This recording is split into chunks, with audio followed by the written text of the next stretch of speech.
Welcome everyone to another amazing day at the LFMS Marketing Symposium. And I have this gorgeous, beautiful, divine woman here by the name of Jane Anderson. And of course, she probably thinks I have an accent, and I think she has one, but I love her. I love her voice. I love her presence. She's so beautiful and bright and gorgeous. And I was so thrilled that she was making the time to be with us today. So thank you, Jane, and welcome. Oh, my pleasure. Thank you so much for having me.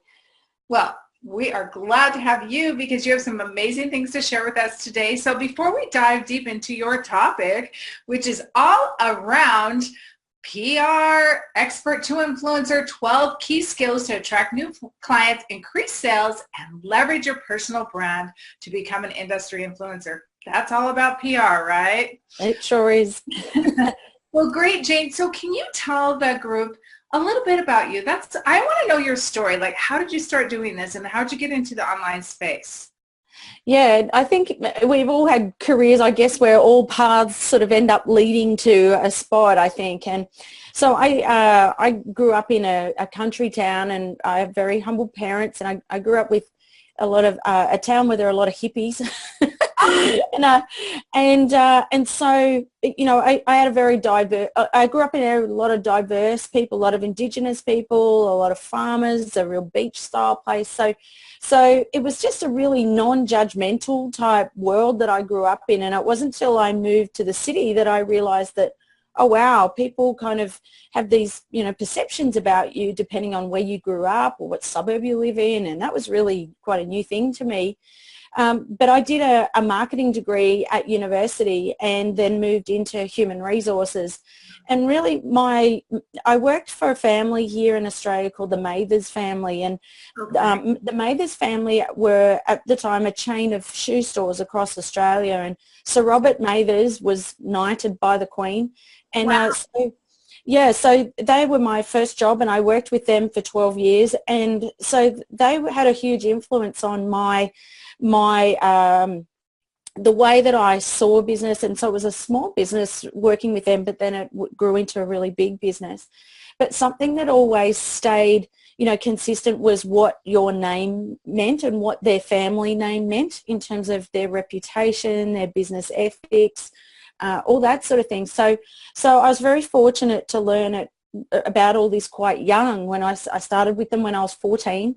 And then I went on to work in businesses where, again, they were personally brand businesses, or working in executive leadership development and working on what is your reputation, what is your name, what is the legacy, what is the identity of you, and to be able to help them progress their career either in the organisation or helping people outside of the organisation who were looking at being able to progress their careers. So I spent all that time sort of in a blend of marketing and HR type world. And then, I always knew that I would go out on my own. So I really started career counselling and marketing people for careers. So I became accredited as a career practitioner. Wow. But one of the things that was happening at the time was I was doing a lot of global mobility work. So I was helping executives around post-GFC who were moving from, say, Santiago in Chile to Dubai. Wow. And so I was writing LinkedIn profiles for clients. I was the first LinkedIn writer in Australia because LinkedIn wasn't very popular back then here in Australia. And but at the same time, we had a change in government here in the state that I live in, where around 17,000 public servants lost their job. We had a change of premier. So I lost about 80% of my local contracts. So I thought, okay. And so I got somebody to help me with AdWords and all that sort of thing. I used all my savings to try and work out how I was going to do that. I lost all that savings on a bad expert. And I thought, this just doesn't seem right. You know, I felt very vulnerable as a woman. I had just got divorced. And so the savings that I had were just gone. And so I had to try and work out, okay, well, how am I going? I don't want to go back to a job. I've worked too hard to get to this point. How can I work out, oh, you know, I've got these skills, surely. It's just that I didn't grow up when all the internet marketing subjects came through university. I sort of missed all that time. So I was going, oh, geez, I better learn all this stuff. So I worked out LinkedIn was the starting point for me, because I'd been writing profiles for clients, was suddenly I was now in the business of marketing me. And because I grew up, I think, you know, my family are very much in Australia. We have this thing called the tall poppy. And so we're not very good at selling ourselves. You know, and something I really admire about people in the US is that they seem to be far more comfortable doing that, and I really admire that. But in Australia, we have a bit of a challenge doing that, particularly women. And so here I was having to work out how to do that in a way that didn't sound like I was chest beating or saying, look at me, I'm so good. And so that's what I started doing. And I made a lot of mistakes along the way, but I worked out how to do it in a way that's culturally sensitive to how we do that here in Australia. And then from there, now I'm fortunate enough to work with some of Australia's leading experts in their field and help them to be able to grow their practice. So anywhere from someone starting out, so they might be leaving their corporate job, or taking them through to $1 million practice where they have 1 or 2 staff, and so whatever they want to create, we can do that. So that's the space I play in now. Well, that sounds like a very exciting thing. I love your story, and it's very inspirational, because we have women of all, you know, backgrounds, all different points of their business, watching the LFM Marketing Symposium. We even have women that are still working a job and starting a part-time business, you know, and growing it. Yes. So it's really neat to hear your story and know that you work with women of all ages, and even when you go through these kind of things in your career, you can still make an amazing comeback like you have, and that is very cool. Thank you. Thank you so much. So my first question for you is, you know, online particularly, a lot of times we're branding ourselves, right? And we are the business. So what is the difference between a business brand and a personal brand, and or do they merge together? Can you, like, you know, give some expert advice on that? Yeah. And I think absolutely. I think to give some context, I think we've come into the perfect storm. So we've come through post-GFC. We've come into a time where organisations are much leaner than they've ever been. They can't carry excess staff like they have in the past. We can't carry people anymore.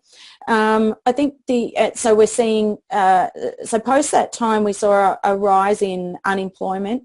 And so suddenly people had to start learning to market themselves a bit more.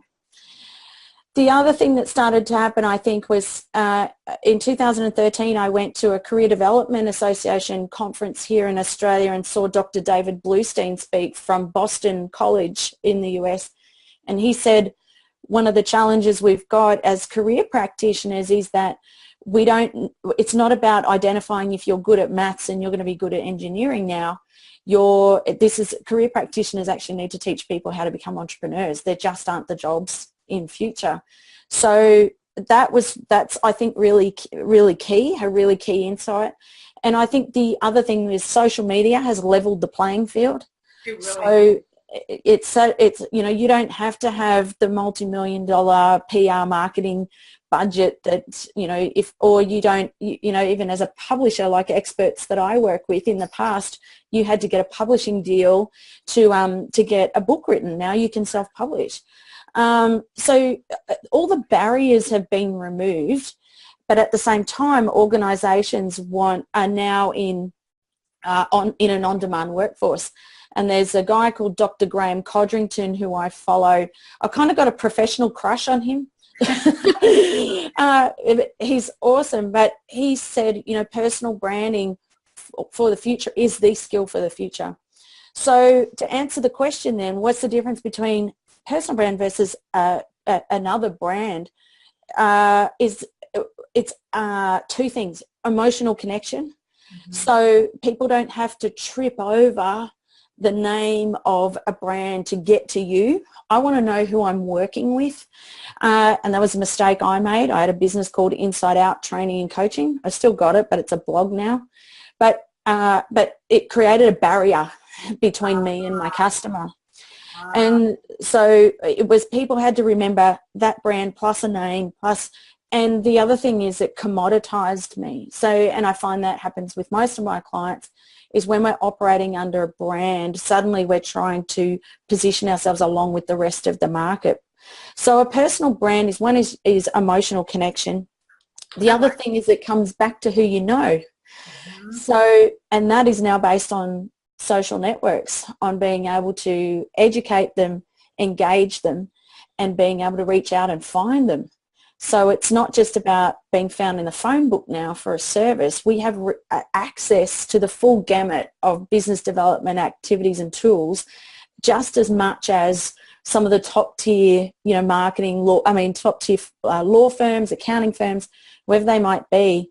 They've now identified this as a number one skill for their teams. And I think for us as marketers is that this is a really valuable skill if you can get this into your tool belt for the future. Well, it absolutely is, which brings me to another point.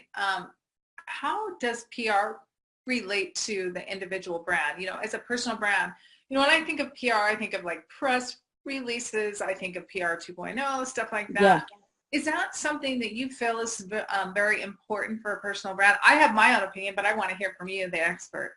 Yeah, and it's great that you asked that, because I find that sometimes people come to me thinking it's a silver bullet, and I'm sure lots of those who are a part of the summit are going to find the same thing. So I'm probably teaching people to suck eggs here, but what I've found is that it's actually only one part. Or with the 12 skills, I've written the book, your 12 skills to attract new clients and grow your practice, but leveraging your personal brand to do that. I think two things happen. One is that people will sometimes either engage PR a little bit early, hoping it will solve all their business growth problems, and it just doesn't. And I've built a diagnostic that has 4 quadrants. I say there's at the top, you've got people out there, if you imagine it's got 4 quadrants. So at the top, you've got people out there who know you, people out there that don't know you at the bottom, then people out there who know what they want, and then people out there that don't know what they want. Sure. So across 4 quadrants, one of those quadrants, when you've got people out there that don't know what they want and they don't know you exist, PR kind of sits in that space. Mm-hmm. And I say to people, it's very easy to overcapitalize on it. But I tend to work with people with it who are a little bit better established. If they get a PR opportunity by chance, then fantastic up until that point. And I think it's valuable, but I think it's a murky area, particularly in this space for experts in their field. I say there's more value sometimes in spending that money when you've got the big publishing deal and you want to be able to, get the signage at the airports and all that sort of thing. I say that's fantastic. But early on, it's sometimes a mistake that I see people overcapitalize on. I go, you know what, we're just going to see if you can sell some stuff first. Right, like clients first, right? Exactly. Yeah. Well, exactly. Yeah. And it's really interesting that you say that, because I know someone personally who has a lot of connections. Right. But it took this person a while for them to realize, wow, like connections are fabulous, but you still have to like bring the cash in first, and then you can capitalize on the connections a little more. Like you feel more comfortable reaching out to your connections saying, hey, I can do this and I can sell, right? It makes a difference. That's right. And you need, the most important thing is list. You need list. And if you go back to, Robin Dunbar's work on tribes, is, the numbers to be able to get the right number of clients around you. Most people I find most experts I work with, their problem is that they don't have their tribe and they don't have their list. Right. And PR can be a part that can sort of get you kicked off a little bit perhaps, but at the end of the day, you've got to do some work. You really honestly do. And some of that work honestly has to be internal work too. You have to be ready. And if you're That's not right. To sell. So, if you have, so say that you're a marketing consultant, right? Because there are women that are listening that do social media, or, they're out looking for social media clients. Yes. If you're marketing someone that has their own individual brand versus like a business brand, they are their brand. what do you recommend that they do? Like, what would be like maybe the top 3 or 5 things that you would recommend that a social media or even just a marketing professional would do for that person? Yeah, I think that there are really probably, there's three, yeah, I can give you three things. I think number one is you have to be doing this yourself. So as in, if you want to be able to show that you can work with people who are experts in their field and you understand that world, not just PR, but the full 12 key skills, then you need to be marketing under yourname.com. You have to be able to be in that world and know what they're experiencing and how hard that is to put yourself out there and really create the risk and the fear that people have with doing that. So I find that sometimes people who come to me with, if they're a marketer and they're under another brand, the first thing I'll go to, we'll get into it, and then after, you can see after, not long that they actually don't understand what it's like to market under your name. So I think the first thing is you want to walk the talk. If you want to work with clients like this, you've got to do it yourself. The second thing is you need to be able to articulate the metrics that will solve the challenge for a personally branded business. Now, my experience and and I'm not sure if others find this, but my experience has been that sometimes people with personally branded businesses will come with vanity metrics that they're thinking that solve their problem. And it's actually understanding the ecosystem of social media, of lead generation, of closing sales. So knowing how that whole ecosystem works so that a client understands why you're not focusing just on vanity metrics and what is the ecosystem that will make that work. Because sometimes they do get a bit caught up on that and will say, that's fantastic, you had 10,000 likes, how many sales did you get? To be perfectly frank, Jane, let's just say this. I know of a gentleman that lives in my local area that has like 300,000 Twitter followers, and right. he can't pay his rent. Yeah, right. So you really, really have to walk the talk. And you're right. And you need to be able to close sales. You need to be able to do the whole gamut before you actually go out and help someone else market their business. What I find fascinating is at times when someone is advertising that they're a social media marketer and I go look at their social media and I'm like, you have literally 100 likes on your Twitter following. Okay, so I ask and they're like, well, I'm too busy doing my client. And I'm like, okay, I get that to a certain extent. Yes. I do understand that to a certain extent, but then why are you hiring some help or get it to a respectable amount, right? Absolutely. Yeah, those metrics are what you're selling, right. And that's what your customer understands how to buy. There are other things that, yes, get the sales and the leads, but that's part of your branding. That's one of the first metrics that they will look at as to, do you know what you're talking about? How are you supposed to understand what I'm trying to do with Twitter if I've got 10,000 and you've got 100? Exactly. Absolutely. Well, and it's so funny because I remember when Instagram first came out, I started helping a client and she started out with, I think, 900 followers, and we got her to close to 16,000. And I'm like, wow. Oh my God, I have 90. And it was that whole thing. I was big everywhere else, but not on Instagram because it had just come out. I'm like, I had not done it for myself because her brand was like a boutique and she sold physical things. And I'm like, it's beautiful. You can take pictures. For me, I wasn't sure what I would showcase, right? Because I'm an entrepreneur. I'm a social marketer. Well, I finally got my head out of my you-know-what, and I'm like, I need to do this. So I took 4 months, and I went from 90 followers to 10,007, highly engaged. Now my target market's changed a little bit, so I'm redoing my Instagram strategy, my strategy.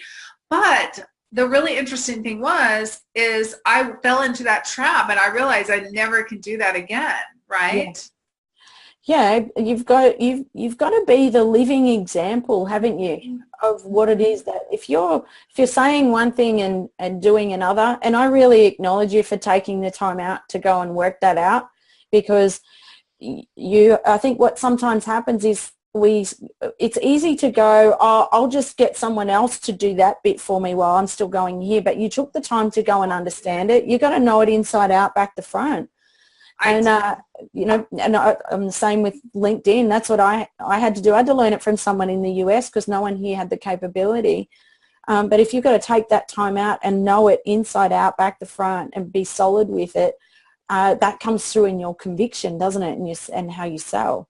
Well, it really, really does. And I'm really comfortable selling Instagram now. And I'm very upfront. I tell people, I'm like, look, even with my own Instagram, go look at my account. I'm transitioning my strategy right now. I'm developing a new strategy. So my Instagram account is going through some tweaks now. And so you can see that in my engagement has gone down a little bit because I'm changing my strategy, and I'm very transparent. And I think that's so important when you're out there and you're real and you're authentic. And because I want my clients to know that when you're out in the marketing arena and you're doing PR and marketing, absolutely, you have to test. Even with Facebook ads, 9 out of 10 Facebook ads fail until you find that one. And it's the same with PR. You have to test your marketing.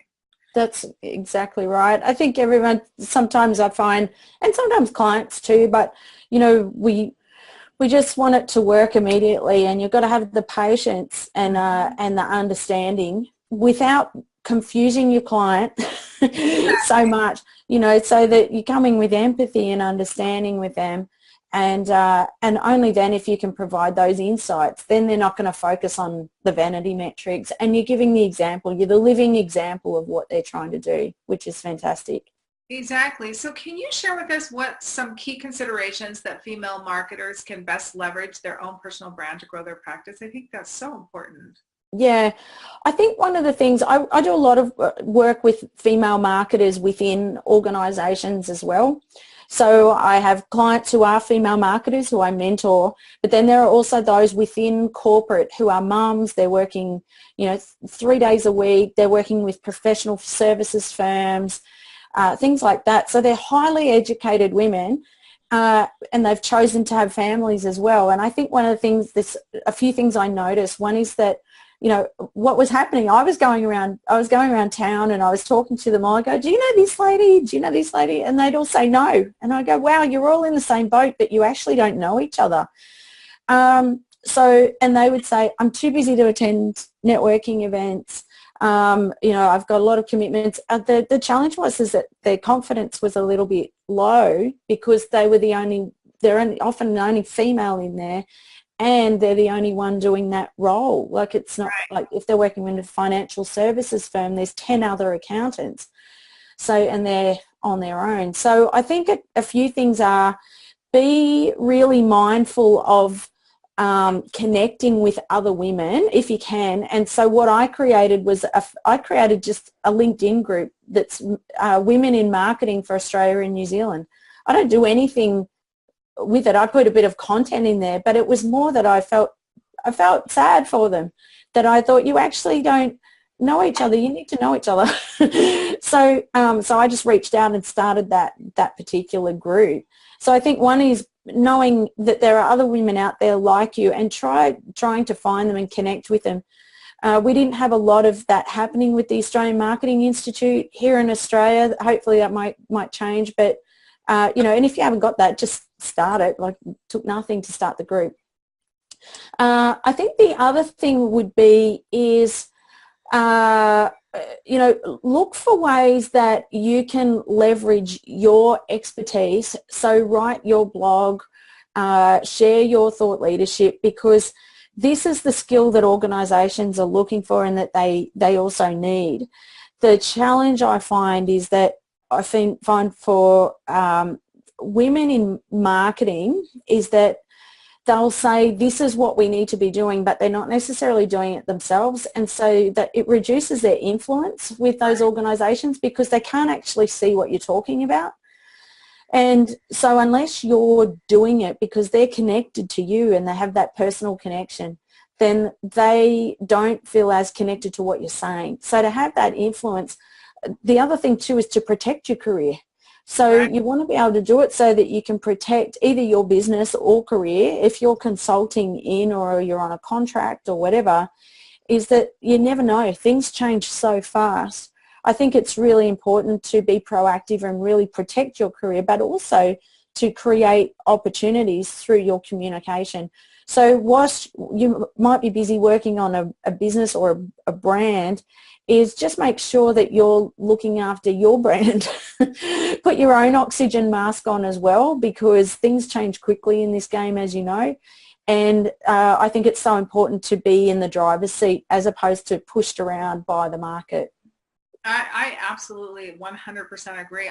It's so interesting that we're having this conversation because I'm in that spot at this point, right? Like I looked at my website and I'm like, I need a complete overhaul. So I went out and got a whole new photo shoot, new brand.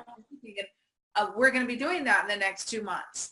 Right. Because once again, I have so many clients that I help and I get so involved, and you really have to take out time to do your own oxygen. Like, when you're on a plane, they always tell you if you have a child, make sure that and there's a problem, put your own mask on first and then you help them. If you don't do self-care for yourself or your business, you're not going to have a business down the road, right? Yes. Yeah, that's right. And I think by doing that, it forces you to be current. It forces you to be knowing what's happening and in the game. Like we know that if you're following bloggers, you've got people commenting on your blogs or what people are saying. It keeps you really in tune. And I think that positions you. You then get the opportunity. Could you come and speak at this? Could you do this? So it elevates you and it creates more influence for you within the organisation if you're consulting in that space, because they go, wow, look, we've got her as our marketing consultant. How cool are we? So true. So one of the things I would love to ask you, and I know that it's your Monday morning. Yes. Teeth picks. With the fact that it's your Monday morning, and it's so fun. If there's one thing that you said, okay, it's Monday morning and I'm going to give you one piece of advice that you can take right after this interview and go implement in your business, what would you tell the wonderful LaFemme women here watching? Yeah, my question to you would be, who are your tribe?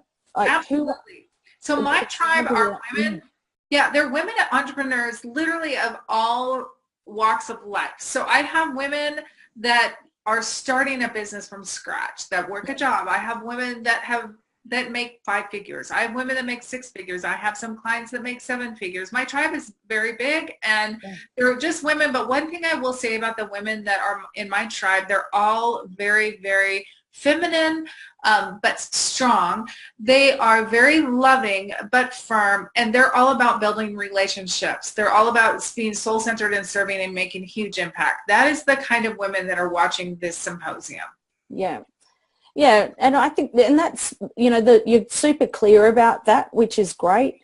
And I think that, one of the things that I think that women could go and do if they're listening to the symposium is that I would say read Robin Dunbar's work on tribes, or even Seth's work. Seth Godin has written Tribes. But I think what I find, and I've had this conversation, it's funny, I had like 4 conversations on it last week, and it's really reinforced how valuable it is.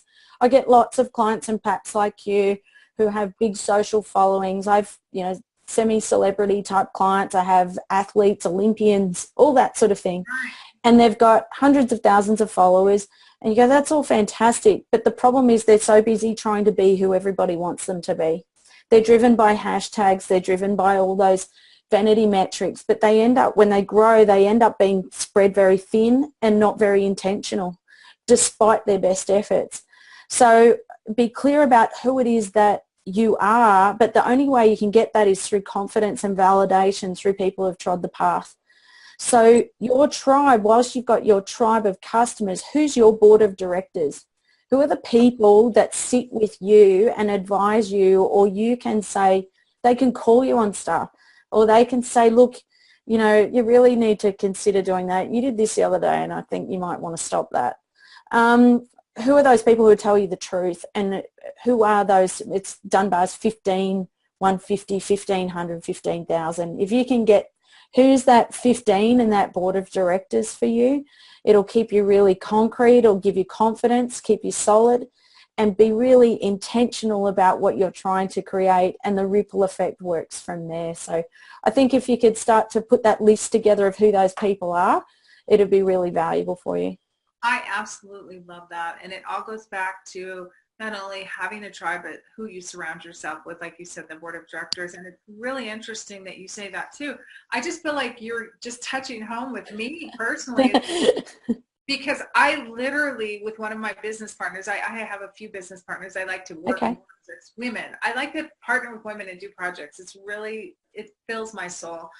One of my business partners and I just up-leveled and hired this amazing money mindset coach. I mean, she is very, the investment was high, but it was very worth it. And we had our second call with her this morning, and I was blown away.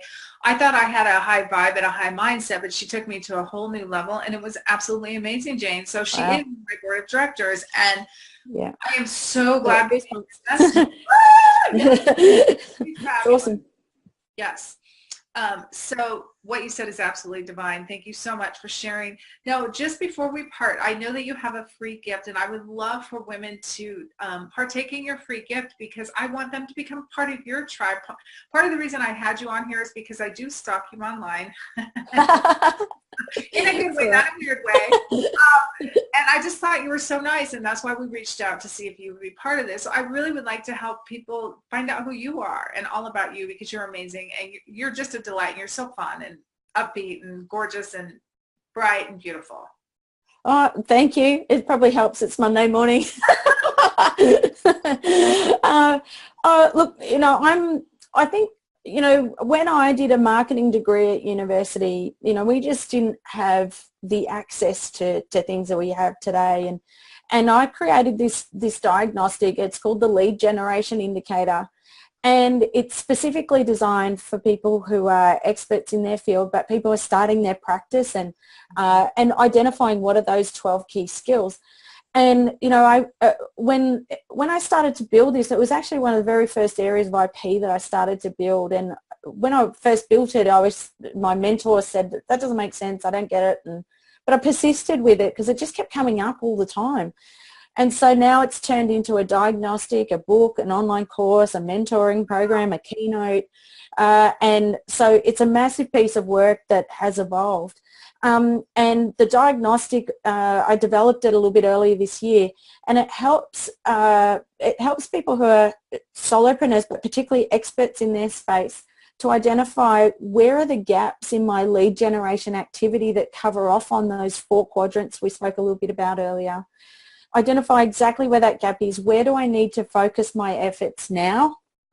And then from there, then I can go, okay, now I know where to start. I know where to not waste my money just yet or time just yet. And in fact, out of the 12, there are only 11. 11 of them don't cost any money. So they're all free activities. So I think 2 benefits are, one is that for those listening and watching, that you can work out, and it will probably feel like not even like it's rocket science when you go, oh, I so know this, but geez, I wish I knew this when I did a marketing degree. It would have made life a lot easier. And then for the lens for you to start to think about your own clients. So what are you doing with them, particularly if you're working with somebody who is marketing as themselves, not, a plumber or a tradesman or, like under another brand. If you've got someone who's operating under their brand, what are the things that you need to think about when you're working with them too? Absolutely. Thank you. Well, so your free gift will be available for download right below your video, so they can download that. That's amazing. Thank you so much. So any last words of wisdom before we sign off here, Jane?